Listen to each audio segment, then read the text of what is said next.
esse tema da geração Z, né? Ele tem sido muito debatido no empreendedorismo.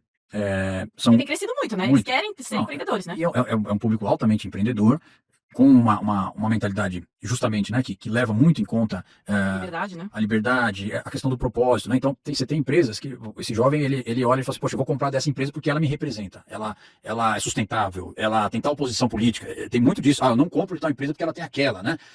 Enfim. É um outro modelo de consumo, um outro modelo de gestão, e dentro disso eu considero muito que essa questão mental é mais cara para eles, né, do que empresas, né, mais antigas, empreendedores mais antigos que têm um modelo mais conservador, né, de pensamento. Né? Então, eu acho que sim, é um modelo que vai crescer muito por conta da própria geração que vem aí empreendendo. São muito empreendedores, né? Eles demonizam a CLT. Sem dúvida.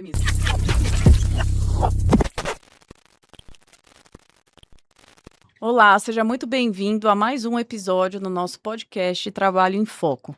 Hoje nós falaremos sobre as tendências trabalhistas do ano de 2026.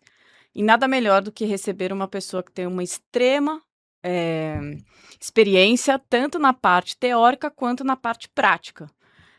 Fazendo só um esclarecimento, esse podcast não traz nenhum tipo de propaganda, seja política, eleitoral, não há nenhum tipo de apoio. Mas hoje trazemos Marco Vignoli, que, vou usar minha cola aqui, tem uma trajetória teórica muito grande e uma trajetória prática também. Então, o Marco ele é administrador com experiência, com formação pela PUC de São Paulo e economia pela FMU, mestre em empreendedorismo pela USP e gestão pública pela FGV.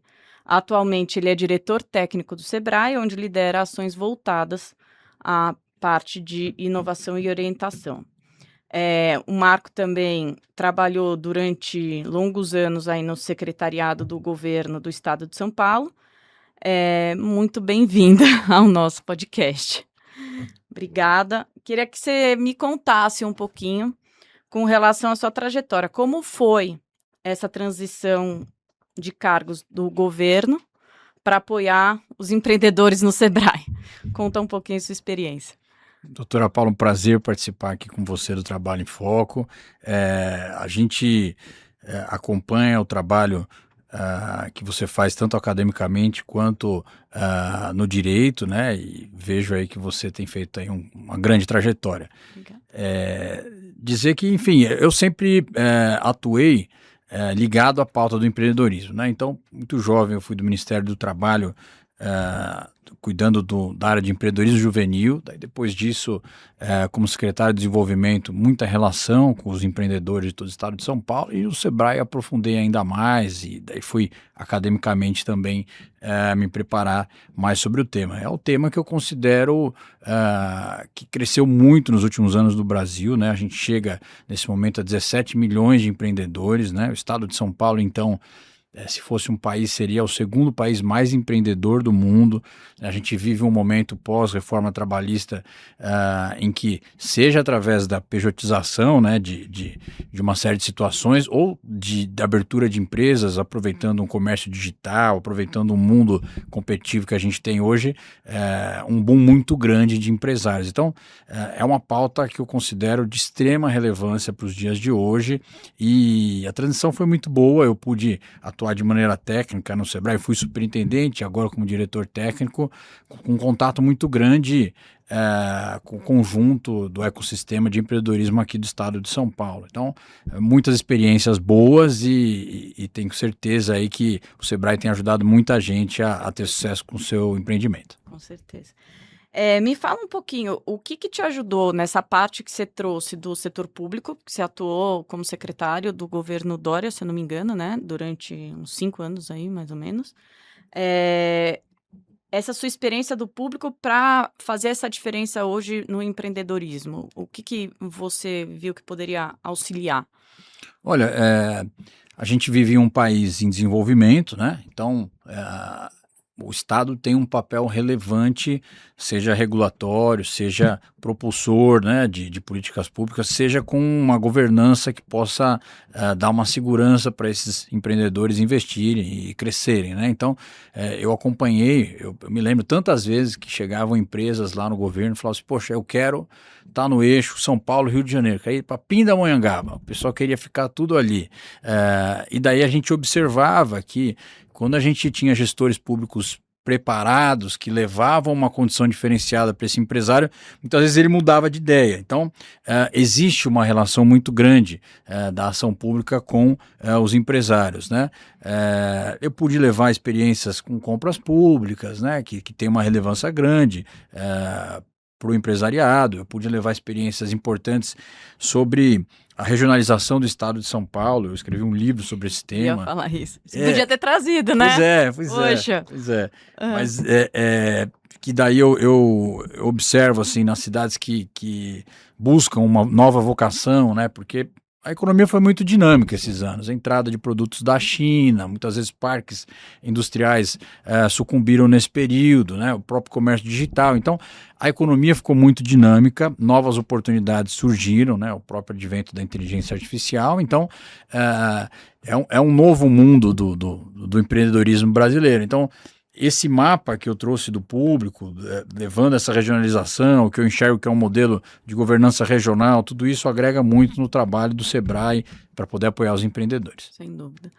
Bom, eu fiz uma seleção aqui de alguns temas que a gente considera que vão ser pautas em 2026, né?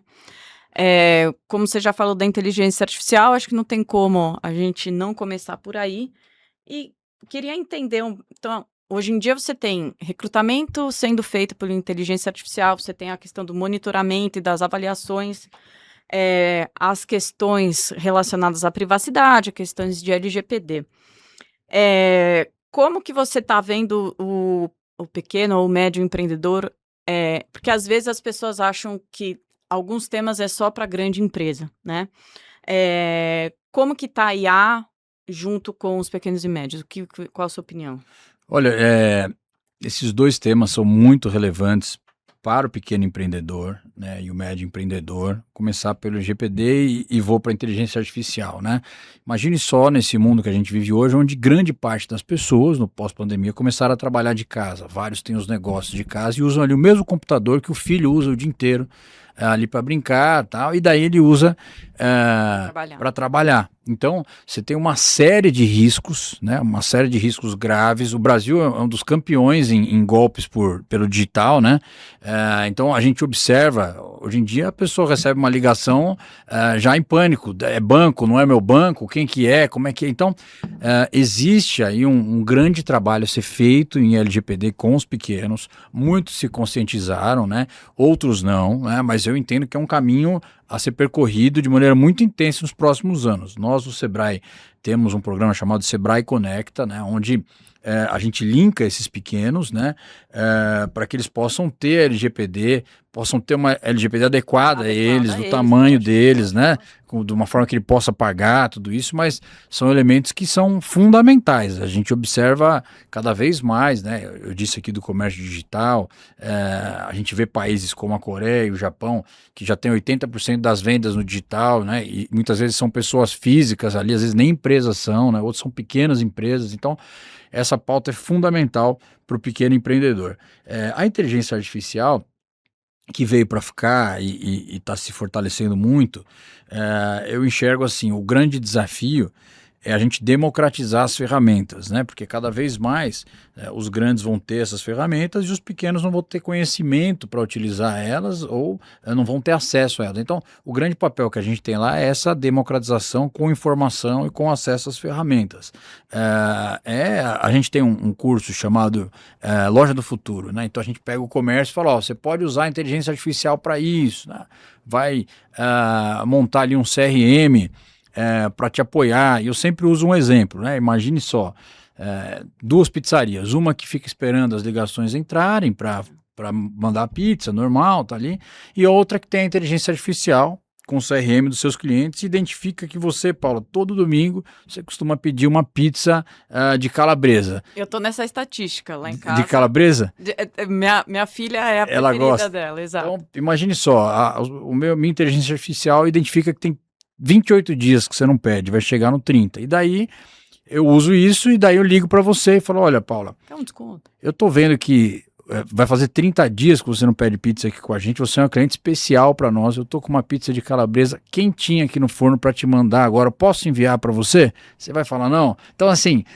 Fideliza, né? Fideliza, são instrumentos extraordinários que colocam na frente daquele que não usa inteligência artificial. Eu dei aqui um exemplo até básico, mas tem muita coisa por aí. Eu tive recentemente numa feira em Nova York, que é a maior feira do mundo de varejo, a NRF, e todos os anos ela traz as tendências do mundo, né?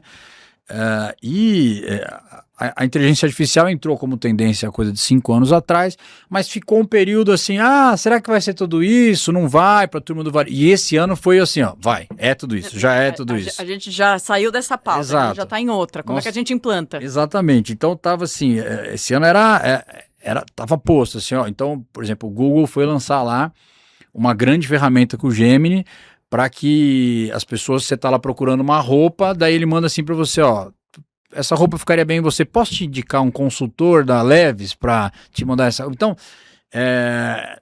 cada vez mais vai crescendo a inteligência artificial e vai ficar para trás quem não tiver, com certeza vai alterar também uma série de relações do mundo do trabalho. Você sabe disso, enfim, da advocacia de maneira geral, né? Todo, né? Advocacia é um negócio, então, sem dúvida. Impactado também. Então tende a ser cada vez mais forte isso. E daqui a pouco a gente vai falar, tenho certeza, da escala 6x1, que tem um impacto da inteligência artificial também nisso, e que enfim, é um novo mundo do trabalho e que a gente vai ter que se adaptar a ele. A gente já vê esse reflexo, né? A gente faz bastante... política interna para as empresas, mas tanto a parte de LGPD quanto inteligência artificial que você mencionou, eu acho que tudo faz parte de um amadurecimento sobre um tema e uma capacitação, como você mesmo falou, né? Eu acho que é cultural. A LGPD meio que nos foi imposta, a gente não tinha muito essa cultura, porque o direito geralmente vem um fato e depois vem a lei, né? E nesse caso veio a lei. Verdade. O fato já estava lá, precisava, mas a gente não tinha nenhum tipo desse costume. Se você pega o amadurecimento do tema, por exemplo, na Europa, tratado já há muito mais tempo, para eles as questões de privacidade já está muito intrínseco, para a gente ainda não. O que a gente pega direto, por exemplo, questões relacionadas à LGPD. Hoje em dia, o que o empresariado, o que o mundo se fala no Brasil, principalmente pelo WhatsApp, é uma coisa impressionante. Então, o que eu recebo de cliente meu, atestado médico pelo WhatsApp, é impressionante, mas atestado médico é dado sensível. Se eu tenho um vazamento, como é que eu faço? Sem dúvida. E aí, como é que está a política interna da empresa? E mais do que isso, às vezes o pequeno, não precisa às vezes ter a política, mas ele como... tá ali à frente do negócio, ele tem que ter a consciência disso. Uma então, cultura de dados. É o conhecimento dos riscos que isso pode trazer. Então, assim, você e às vezes o médio muitas vezes não é todo mundo que tem celular corporativo.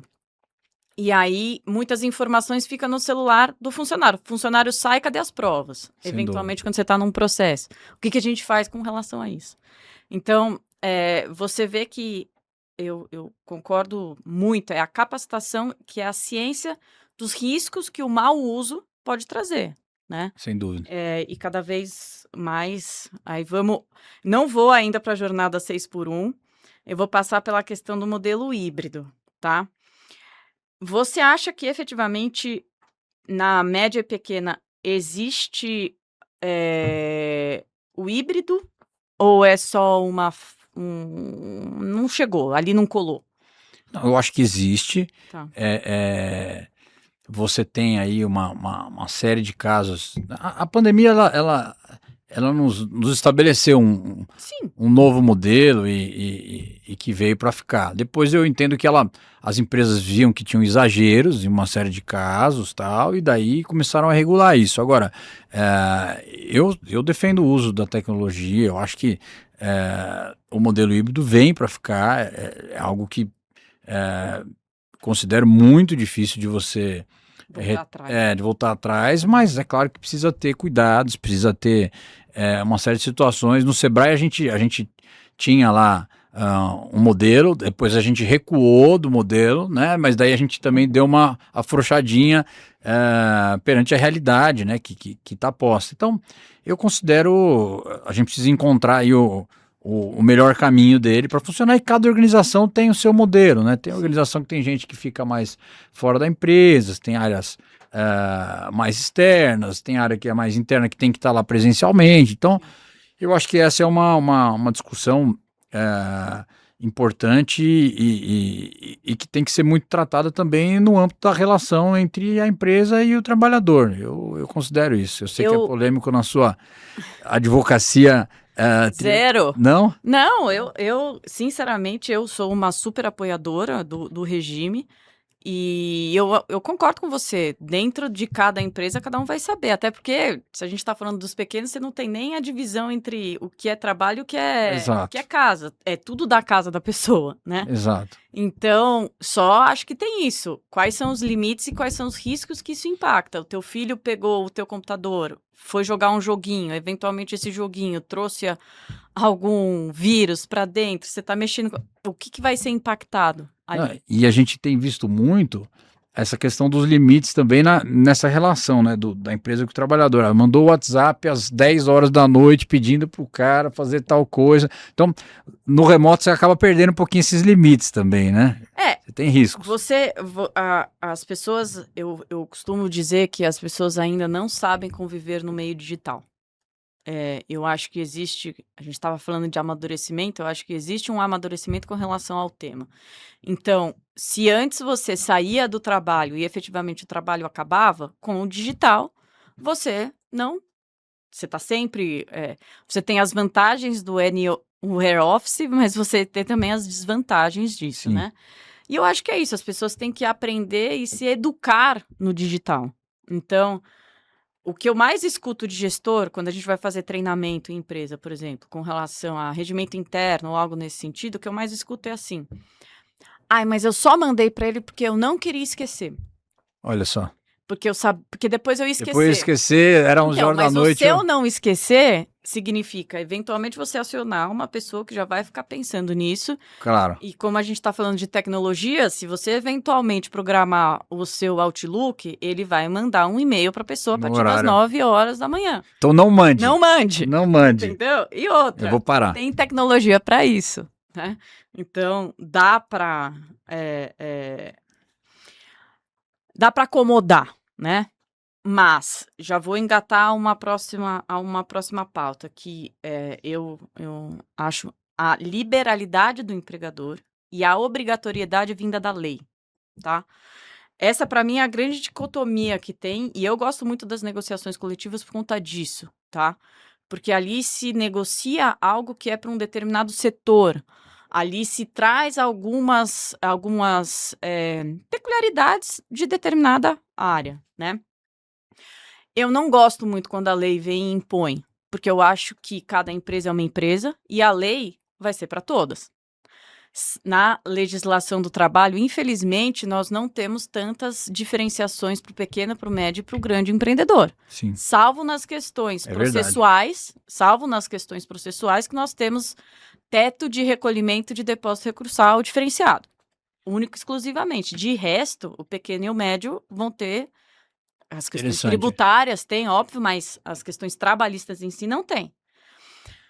Ao passo que a negociação coletiva te flexibiliza isso, né? Aí eu vou entrar na jornada 6x1. E aí eu queria entender um pouquinho a tua opinião e se efetivamente isso vai colar, tá? Aí, na tua experiência do público e na tua experiência do privado, qual a tua opinião sobre o tema? Olha, eu acredito que você tem observado o governo federal mobilizado sobre esse tema, né? Eu entendo que... Pauta eleitoral, você acha? Para alguns setores da esquerda, eu vejo eles impulsionando dessa forma, né? Essa semana eu tive num almoço, estava o presidente nacional do PT, o Edinho Silva, meu amigo, ele falando de uma maneira mais ponderada sobre o tema. Eu acredito que não será, né, o governo ele vai colocar em regime de urgência o tema, mas ele vai passar para o parlamento o protagonismo disso um pouco. As lideranças ali da esquerda, eu vejo eles puxando bastante essa pauta, e por outro lado, eu observo o empresariado, de maneira geral, reagindo, né?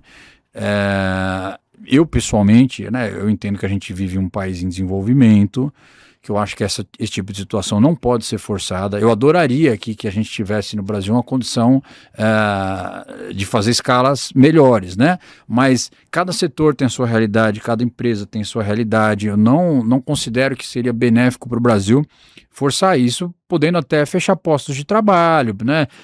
Passando para o consumidor final esse custo, né? Porque é assim que funciona, né? O empresário vai ter o custo, mas no final das contas é a população. Então, eu acho que tem que ser uma questão mediada, dialogada, né? Onde cada setor possa fazer isso. Eu não considero benéfico para o país uma situação forçada nesse sentido. Eu entendo que várias lideranças compreendem dessa forma. O ministro Luiz Marinho falou isso, falou que não é um tema para ser forçado. Como eu disse, o Edinho falou também da mesma forma, e eu acho que é um tema que é um embate eleitoral forte, né? A gente passou por algumas pautas aí, né? Taxação de super ricos, enfim, que eu vejo que a esquerda puxou de maneira geral. E essa é uma delas. Agora, eu acho que é uma pauta que divide o país, que ela não une, né? Eu, pessoalmente, acredito que não seria bom para o país a gente ter essa situação aprovada em urgência, rapidamente, a toque de caixa ainda. Eu acho que óbvio que qualquer pessoa que você fala, poxa, eu gostaria sim de ter um país onde as pessoas pudessem ter mais tempo de lazer, ter mais tempo para sua família. É claro, todo mundo gostaria disso, né? Agora, precisamos ver de fato a condição que a gente tem para isso. Eu concordo com você, e o que eu acho é que vai acabar acontecendo o efeito reverso. O que vai acabar acontecendo? As pessoas, e aí estou falando do aspecto do direito, né? Porque a princípio a proposta é reduzir a carga horária mantendo o salário. O que o empresariado eventualmente vai fazer? Demitir, menos contratar funcionários. por um salário mais baixo, e aquele empregado que, a rigor, teria um tempo de descanso, nesse tempo de descanso ele vai arrumar outro emprego. Que é o que acontece, exatamente. E o que vai acabar acontecendo é que, ao invés dele trabalhar menos, ele vai trabalhar mais. Exato. Né? Então vai dobrar a carga horária dele em 2 empregos diferentes para aumentar a renda dele. E eu concordo, eu sou contra também essa proposta, porque eu acho que quem quiser fazer, faz através de negociação coletiva. Negociação é o caminho. Se a sua empresa está madura o suficiente para... Tem várias empresas que eu advogo que já tem jornada 40. Ok, segunda a sexta, 8 horas. E ela vai captar talentos por conta disso, vai ser um diferencial dela, enfim. Né? E a gente vê, outro dia eu vi um argumento, poxa, a inteligência artificial vai fazer as pessoas trabalharem menos. Tá? Pô, bacana, eu acho que é legal, mas precisa esperar chegar essa situação, porque não chegou ainda. As pessoas hoje não têm que trabalhar menos, pelo contrário. A gente vive uma situação onde o índice de desemprego do Brasil é baixo, mas em grande parte deles são subempregos, onde a pessoa tem que ter 2, 3 empregos para poder pagar as contas. É isso que mata. Sai um livro agora, chama Brasil no Espelho, que cita muito isso, essa questão do, poxa, a pessoa está empregada, mas ela está infeliz, porque ela está empregada, mas não consegue arcar com o que ela precisa, ela não consegue melhorar de vida com o que ela ganha, então ela se mata de trabalhar o emprego, mais o bico, mais, enfim. E essa é a realidade do povo brasileiro. Sem dúvida. Um ponto que, quando a gente falou de inteligência artificial e LGPD, que eu acho que encaixa um pouco nessa pauta,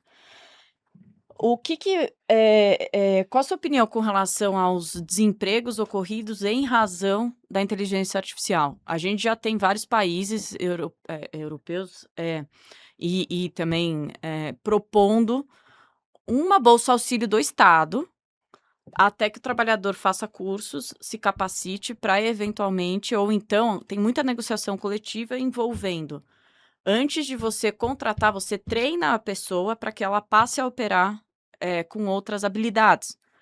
Porque, na minha opinião, a grande questão para o direito do trabalho com a inteligência artificial é o aumento da distribuição de renda. Você vai ter um abismo aí. Porque Sem dúvida. quem vai ficar fora vai ficar cada vez mais fora, vai receber cada vez menos, e quem tem vai receber cada vez mais. Você acha que isso é uma responsabilidade do Estado, ou você acha que isso é uma responsabilidade da empresa, ou você acha que isso é uma responsabilidade dos dois? Não, eu acho que a gente vive uma revolução tecnológica, né? E dentro desse contexto, a inteligência artificial, ela avançou em poucos meses, ela avança em poucos meses aquilo que nas outras revoluções tecnológicas, industriais, demoravam anos, né? Então a coisa é muito dinâmica. A gente tem ouvido conceitos, né? Poxa, estão buscando a singularidade, né? Singularidade é quando as máquinas vão sozinhas, de fato, pensar. Porque hoje o que a gente tem é estatística, é probabilidade, você insere ali os dados. Das máquinas? Sim, fantástico. O humano não entra? Pois é. Comecei a ficar com medo disso daí. Então ele insere dados e daí ele coloca ali a estatística dele. Mas eles estão buscando, todas as grandes, as Big Techs estão fazendo investimento em singularidade, né? No momento em que a máquina vai pensar sozinha de fato. Então, enfim, tem um caminho para percorrer até o estágio mais avançado disso. Mas eu entendo que a chave para essa questão colocada é a qualificação, né? Porque ele vai, de fato, ocupar cada vez mais os empregos menos qualificados, né? Ele vai fazer tarefas cada vez mais básicas, né? A criatividade, né? As questões mais elaboradas, elas cada vez mais vão depender do capital humano para isso. Então, a chave é a qualificação. Então, aqueles empregos menos qualificados, são esses que vão ser os primeiros a sair. Então, eu defendo um investimento maciço em qualificação, né? Eu acho que seja pelo Estado ou pela empresa? Pelo Estado, pela empresa, o Estado tem um papel determinante nisso. O Sebrae atua muito nisso. Sem dúvida. E daí eu considero que a gente tem que começar cedo, na escola, né? Então, Obrigado.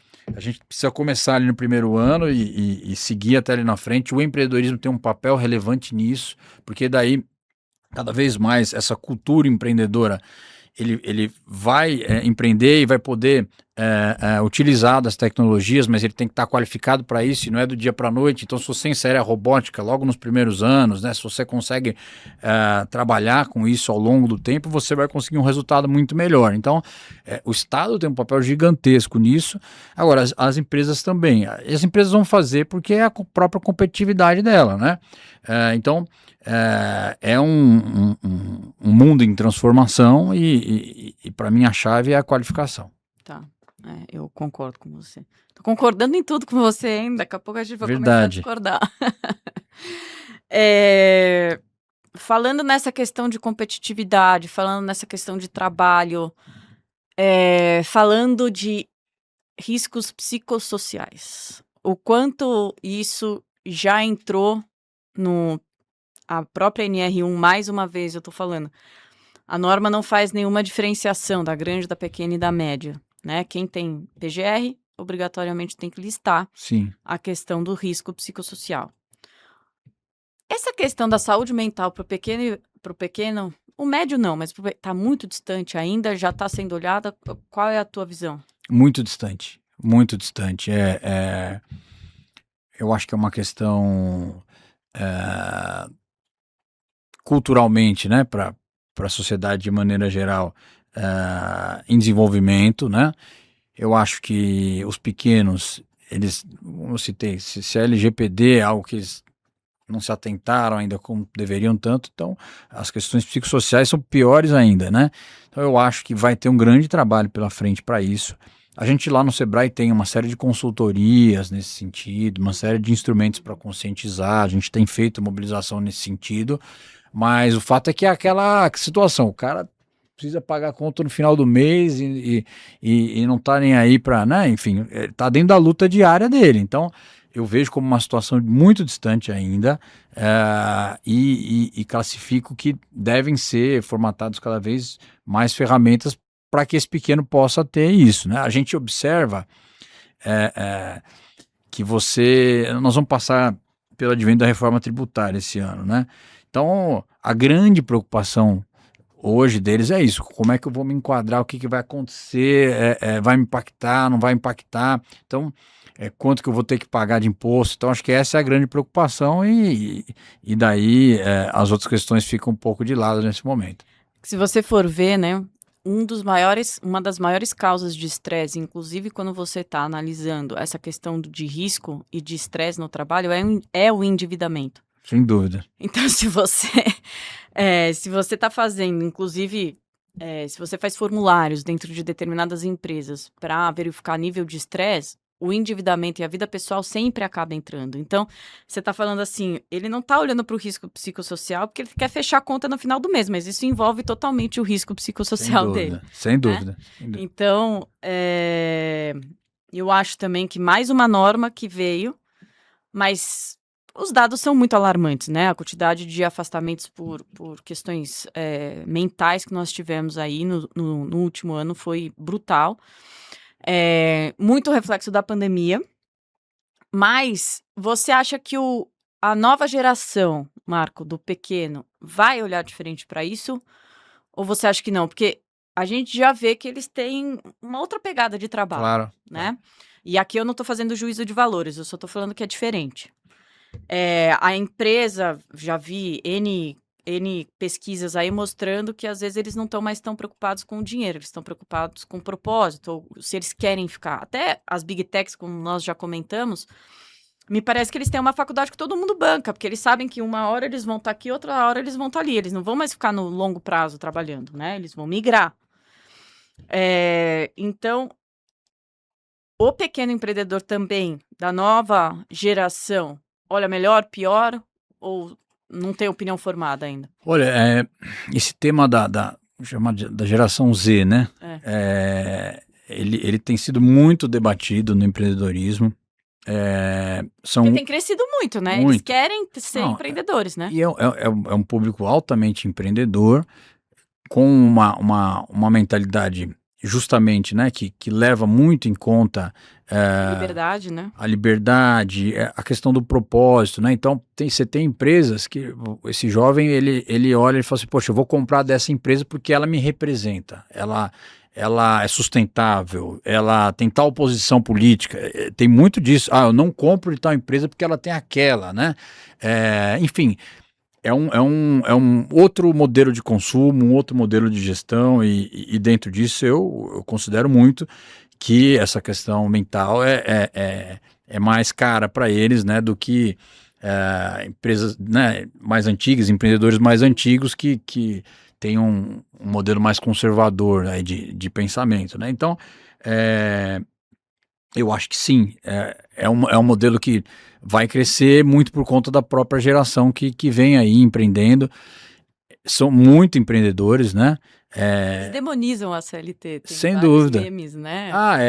Se você é CLT, você tá meio por baixo, né? Você é um assim. escravo, você tá né? O meu negócio é liberdade, né? Eu quero ter. E tem aí, também tem um mundo que eles observam dos influenciadores, né? Aquela coisa, pô, por que eu preciso estudar se eu tô vendo o influenciador aqui que tá bilionário, que ele fez não sei o que. Então, é esse o mundo que eles cresceram, que eles estão crescendo, né? De rede social. De rede social, de outra realidade, de outro tipo de inspiração, né? Então, eu acho que, enfim, é uma geração que tem potencial grande com algumas questões, mas com outras também tem desafios. Acho que esse tema entra totalmente na questão da pejotização. Por quê? Com base nas últimas decisões do Supremo, o que eles entendem, né? O que eles entenderam? Se você tem a consciência de que você está sendo contratado com um determinado modelo, por que depois de, sei lá, 5 anos, 6 anos, você vai falar que, na verdade, você sempre foi empregado, sendo que desde o início você estava sabendo aquilo que você estava fazendo? Por que eu estou abordando nesse aspecto? Porque eu acho que essa geração, ela quer ter, sim, essa maior liberdade, né?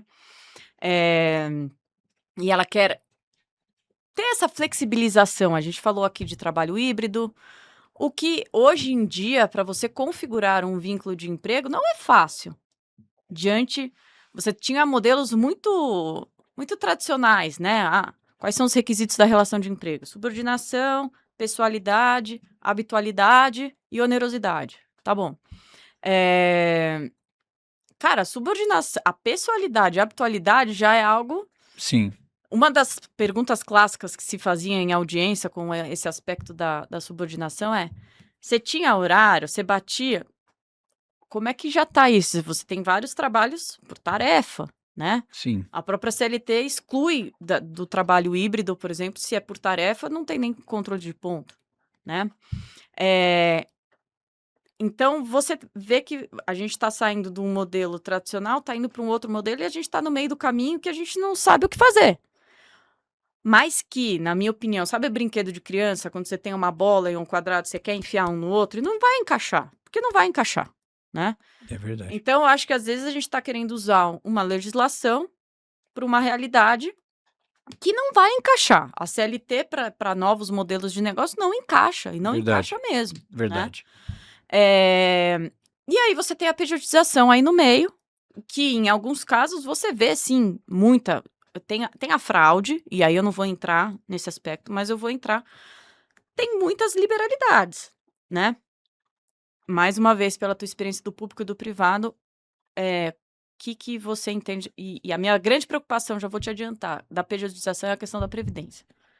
Mas tudo bem, jogo a bola para você. Não, acho que é um tema que você trouxe fundamental.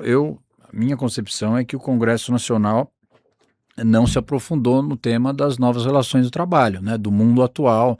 E eu não tô falando só das novas, tá, Marco? Porque tem muita empresa que tem PJ. Não, eu vou usar outro dia... E que o trabalhador pede pra ser. Não, outro dia, porque o cara quer ter 2, 3, ele tem um outro modelo, não quer ter o horário, enfim, é isso.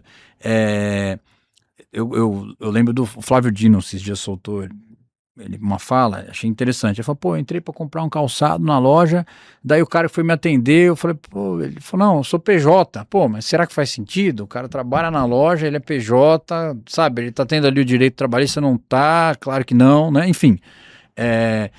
Você tem muitos excessos. A gente teve um recorde de abertura de empresas em 2025, que obviamente tem uma parcela impulsionada pela pejotização, né? Você entra num salão de beleza hoje, antes eram todos funcionários, os cabeleireiros, e hoje são todos PJs. Tá legalizado, né? Sim. Tem a lei do salão, né? Então, assim, é um debate fundamental para a gente aprofundar. Eu acho que o Congresso vai ter que se aprofundar nisso. Acho que você observa aí uma série de excessos, né? Tem uma série de casos em que você citou, né? O trabalhador ele quer ter essa relação porque ele quer ter vários. Você tem uma série de situações possíveis aí dentro disso, né? A CLT sempre foi para nós um resguardo fundamental para o trabalhador, enfim. E a reforma trabalhista ela trouxe avanços, na minha visão, que impulsionam o país. Agora, ela não se aprofunda, né, no mundo real aí que nós temos hoje. Eu acho que a questão da pejotização é um problema que nós estamos vivendo muito intenso. Uber, você tem... As plataformas digitais, né? De aplicativo, você tem um mundo novo aí que são milhões de trabalhadores hoje, né? Sim. Enfim, e que tem que ser melhor regulado. Então, eu acho que tem que ter aí uma nova reforma trabalhista, enfim, aprofundada. O Congresso tem que se linkar com isso. Pela lei? Eu acredito que sim. Eu acho que a reforma foi importante, mas ela deixou lacunas que a gente está vendo hoje no mundo. A gente está observando esse tipo de excesso, por exemplo, né, que não é benéfico. Uhum. E também tem oportunidades aí que não estão postas. Eu acho que você tem uma reforma tributária entrando agora em vigência. Isso vai gerar... Eu estou vendo, na minha visão, uma grande confusão esse ano, né? Em setembro as empresas têm que fazer a sua opção, né? Uhum. E daí, ele não sabe se o Simples Nacional é mais interessante que o IBS, enfim, tem aí uma questão posta pela frente que vai impactar nesses MEIs aí, nessa pejotização, porque isso vai ser um custo a mais para eles, vai ter uma série de reflexos, né? Então esse debate vai se abrir, eu acho que é algo que vai estourar em breve, eu não tenho dúvida disso. Então, novas reformas serão necessárias e acho que esse é um papel importante do Congresso. Eu, pela minha prática aqui, a prática do escritório, né, Eu vejo muito essa questão da pejotização antes vista como algo que não era legal, mas que se fazia, e agora está tomando força de legalidade, Sim, né? Como moldar esse contrato desse novo PJ que está surgindo com uma chancela aí do Supremo Tribunal Federal, né? Cansei de ver empresas, eventualmente, com um contrato de PJ, muitas vezes pagando 13 prestações e dando direito a férias, não pagando um. olha só. Tá, mas se você tá dando a liberalidade para livre negociação, por que não? O meu contador, por exemplo, tem 13 Estados parcelas. Unidos é assim. O Exato. meu contador também ficou Então, bravo com ele. eu também fico Revolta. louca da vida, porque eu não cobro também É 13 verdade. prestações das minhas empresas.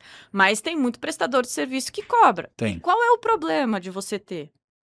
Eu acho que essa nossa mentalidade que eu acho que a gente tem que começar a abrir um Sim. pouco e pensar o seguinte: e se é esse trabalhador, a gente estava falando da pauta do adoecimento, e se esse trabalhador que é MEI, que é simples, enfim, não vou entrar aqui nas modalidades tributárias de cada um, fica doente. Eu acho que as pessoas também têm que começar a ter um pouco mais de responsabilidade pelos atos dela. A empresa não vai te pagar, ou vai te pagar, ou como. E aí entra, para mim, a questão previdenciária. Porque quem é MEI, se você é micro, né? Você tem o DAS. Sim. Ok. Você tem pelo menos um salário mínimo que você recebe de benefício previdenciário e de Sim. aposentadoria. Ao passo que se você não você pode retirar como prolabore, mas é muito difícil as pessoas tirarem prolabore e recolher o INSS pelo prolabore. Então a pessoa fica num limbo. E às vezes a pessoa não sabe que ela pode recolher o INSS como facultativo. Sim. Não quer tirar a prolabore, porque eventualmente mas contribui pelo menos com o facultativo. Claro. Por que isso às vezes não é colocado dentro do contrato de PJ? Entendeu? Por quê? Porque aí você também está dando uma educação para a pessoa do tipo, olha, você vai ser mais consciente dos seus atos, mas você também tem que saber dos seus reflexos. Perfeito. Né? Então, por que não? O contrato, a gente resolveria a questão previdenciária num... Também, faz essa obrigação. Traz essa obrigação para cá. Porque isso vai auxiliar os dois. Essa questão de contribuir para o INSS nada mais é do que um seguro, Marco. Sem dúvida. Porque você tem a questão do adoecimento mental, você tem a questão para as mulheres da licença maternidade. O quanto você recolher, depois é o quanto você vai receber. E isso tem que ser fomentado, na Sem minha dúvida. opinião. Porque é um resguardo para todo mundo. E, mais uma vez, ajuda também a situação. Porque está todo mundo aqui falando do trabalhista, mas o quanto está se falando do previdenciário? Que são situações, uma pessoa, esses entregadores, essa Sim. parte, a pessoa fica inválida. Faz o quê? Não, licença maternidade, outras questões. São questões sociais que a gente envolve, Claro. certo? Claro. Então, eu acho que a gente já está num momento que, se efetivamente o Supremo for validar, não se sabe, eu acredito que até meio do ano deva sair alguma coisa, porque eu acho que eles não vão conseguir segurar. Também acho, tá para estourar. Tá para estourar, né? Mas aí eu acho que é uma nova visão. Vamos colocar tudo às claras no contrato? O contrato é isso, não é? Sem dúvida. Você pode garantir no contrato Exato, as questões. Exato. Eu acho que é um caminho importante. Você tem ainda, né, uma parcela grande desses MEIs, né, desses que vão fazer a relação contratual, que não tenha o conhecimento, a informação, né, sobre o que ele pode ter de direito. Então aí está uma grande dificuldade também. A principal razão das empresas quebrarem não é nem um recurso hoje no Brasil, é a informação. Então, assim, você tem um problema sério disso, né? E daí, é claro, se você conseguir garantir dentro desses contratos, nessas possibilidades, eu acho que é um caminho. Mas eu enxergo que mesmo com a pacificação aí no Supremo do tema, é uma questão de legislação para frente, é algo Ou até que... de negociação entre as partes. Sim. Porque- Qual é a liberalidade que você vai ter para isso? A mentalidade anterior era a seguinte: não vou botar nada no contrato, mesmo que eu pague, eventualmente. E o próprio trabalhador também pensava assim, Claro. porque eventualmente depois eu vou lá e processo a empresa e peço um reconhecimento de vínculo de emprego. A depender da situação do STF, não vai mais ser isso. Se você foi contratado como PJ, você vai seguir como PJ e depois você não vai ter Tá mais o que posto. reclamar. O que também abre uma liberdade muito grande para que as pessoas coloquem 13 prestações do salário, porque você concorda que você vai admitir, mesmo numa relação de prestação de serviço, que você não vai ter 30 dias de descanso? Isso é a prática, você não vai mudar. Qual é o problema? Eu, dentro deste contrato, eu vou ficar 30 dias sem prestar serviço e vai me assegurar a remuneração. Muitas vezes não se é colocado com risco da reconhecimento de vínculo de emprego, mas uma vez que for pacificado, isso até que ponto? Mais uma vez, vão deixar as coisas às claras, porque a pessoa não vai ter onde, se a gente vai para uma linha mais de negociação, aonde ela vai se apegar? Qual o direito que ela vai recorrer? Se for no Código Civil, ela não vai ter esse direito, mas se tiver no contrato, aí ela tem o direito. E daí eu acho que o nível de liberalidade ele tem que estar em algo que garanta minimamente, né, os interesses ali de ambos, né? Sim. Então, para você não ter aí, nesse caso aqui, nesse setor, tem uma ampla oferta de trabalho, então o empresário ele pode ali no seu contrato com o outro colocar as suas condições e o outro aceita ou não. Então, você tem que ter um mínimo, porque você tem outro lado que tem pouca oferta de trabalho, então o empresário tem que pegar o que existe, daí o trabalhador vai... Enfim, eu acho que um mínimo de garantia dentro disso. Agora, é o modelo americano, né? O modelo americano que eu acho que funciona bem, mas enfim... Funciona, mas em outra realidade. É outra realidade. Gente não tem pleno emprego, não que lá tenha, né? Não, mudou muito. Não é um país em desenvolvimento, é Exato, isso. É diferente. Então, eu acho que alguma sinalização do STF vai variar conforme a remuneração salarial do funcionário. Interessante. Eu acho. Aí é achismo meu. Porque daí você vai... Não é posição institucional do escritório, não é nada. É uma opinião pessoal minha. Eu acho que eles vão balizar um pouco pelo grau de conhecimento da pessoa, porque hoje você já tem essa relativização na CLT, o hipersuficiente, a figura do hipersuficiente, né? Que é aquela que ganha mais do que 2 vezes do limite da Previdência Social, que atualmente está mais ou menos aí em torno de R$16 mil, e com diploma superior completo. Então, se você tem isso, você é classificado como hipersuficiente, a rigor você pode negociar mais. Tem alguns... eu acho que eles devem ir... Nesse caminho. Eu acho. Porque se também liberar a pejotização para uma pessoa... né? Você não tem a livre negociação. Como é que você vai ali? A pessoa só precisa do emprego. Sim, exato. Não importa ali. Exato. Então, entra aí a figura enraizada do hipossuficiente, que é tão conhecido aí na Justiça do Trabalho, né? Bom, já quase estouramos nosso tempo. Bom, a capacidade... Já falamos de tudo. Eu acho que... Bom, qual seria seu conselho aí para os empresários ou pequeno para 2026? Qual a mensagem que você gostaria de deixar? Olha, a mensagem principal... Para os empresários e para os trabalhadores também, né? Eu entendo que a gente vive num país que permite uma grande mobilidade social, então isso é muito legal, é muito, muito bacana.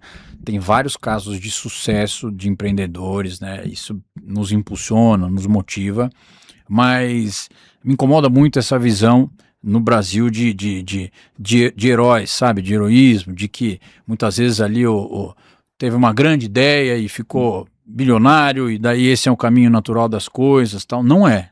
Então, assim...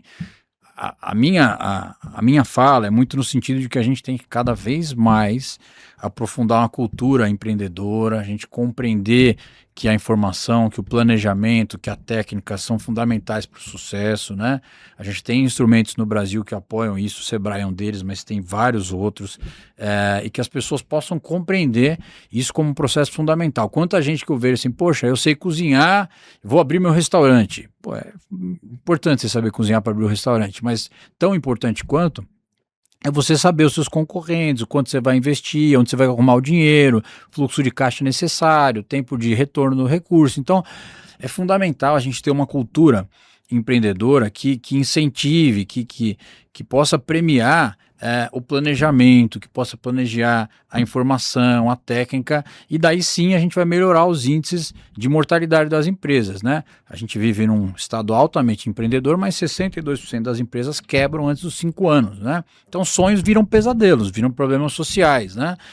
Então eu alerto aqui para o trabalhador, né, e que tem aí o sonho da liberdade, que a gente recomenda fortemente que ele possa, sim, se ele tem vontade de abrir uma empresa, abrir a sua empresa, mas com muito critério, observando de maneira técnica, né, compreendendo o mundo competitivo que a gente tem hoje, né, um mundo onde você pode vender para o mundo inteiro, mas pode comprar também do mundo inteiro o seu consumidor. Então, eu faço esse alerta, é isso que eu aprendi assim, no mundo empreendedor, né, eu achava, poxa, o Sebrae deve ficar o dia inteiro incentivando as pessoas a abrirem empresas, tá? E não é isso. Na verdade, o que a gente quer é que quem tem esse sonho possa se preparar para não virar uma estatística de problema social. O Brasil, ele não premia o erro. Então, a gente vê aqueles casos americanos, né? Poxa, o Steve Jobs quebrou 3 vezes até chegar. Aqui no Brasil, quebrou uma vez, esse cara está endividado, esse cara é enroscado, não dá certo, não vai ter. Então, nós não temos a cultura do erro como algo posto, né? Nós temos essa cultura dos gênios, né? Que é uma falácia na minha visão. Você tem alguns casos de pessoas fora da curva. E que acontecem e tal, mas a imensa maioria é aquele cara que faz o feijão com arroz bem feito, que dá certo e que tem sucesso com isso. Né? Que segue modelos preparados, né? Que estabelece dentro disso. Então, não vamos inventar a roda, né? Não, eu acho que assim, fazer o feijão com arroz bem feito, aqui tem grandes oportunidades, né? Mas carga tributária é alta, né? Os desafios são grandes, né? Então essa minha fala aqui para o empreendedor, para o trabalhador que quer abrir a sua empresa. Eu acho que temos aí um país maravilhoso, mas, pessoal, presta atenção que os desafios são muitos. Perfeito. Queria te agradecer muito, muito. Eu sei que a tua agenda é impossível, não sei nem como você está aqui. Mas eu agradeço de coração, acho que foi um papo muito gostoso, acho que a sua visão é muito importante. Mais uma vez, aqui a gente não está falando de um episódio político, de apoio nem nada, foi um papo técnico de 2 pessoas que estão dentro das suas respectivas áreas, agregando. Então, eu agradeço demais, Marco, mais uma vez. A quem nos assistiu, muito obrigada. Obrigada pela sua audiência. Fiquem atentos aos nossos próximos episódios. Um abraço.